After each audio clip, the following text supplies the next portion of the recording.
Hi everyone, in this occasion we're gonna work on the deity project. Let's start with SAMP.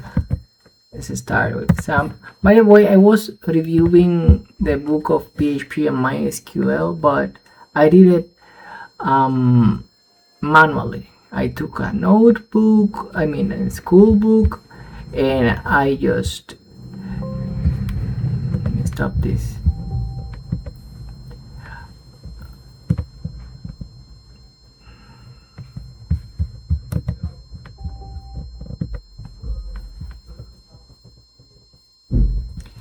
And I after making after making the notes, I just finished with an architecture of a web application. An architecture of a web application is just like a little map of the flow that an application may have.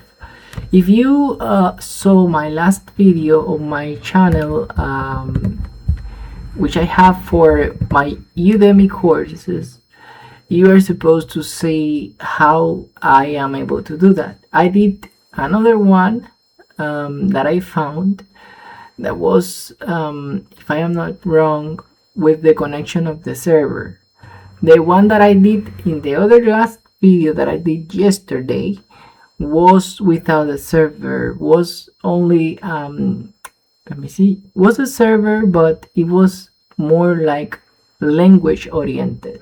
In this case, I made a map with the server orientation, in the meaning that I placed, for example, the computer and the language and the internet and the server side, and not only the language and the client side, front end and back end. No.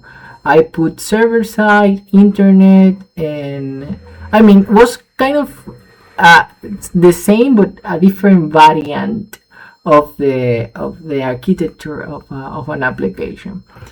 Maybe I will make a video about it. I don't know if you are interested on it. I don't have problem to make another map of architecture of those things.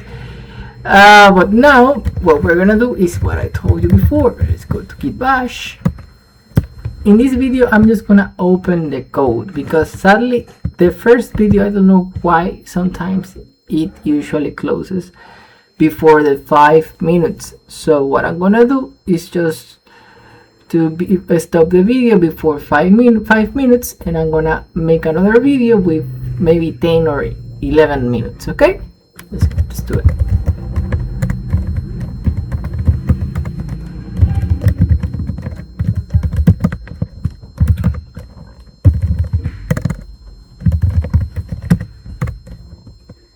Okay, here I opened the project using the code.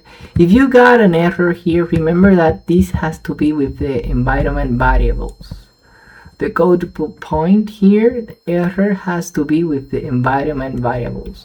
So you are supposed to go to the environment variables and change the location where you have installed the SAMP, for example, or installed the Visual Studio Code to initialize the code when you write it on the terminal, because this is a terminal. Okay, and after it finishes opening, it is supposed to show us another line over here.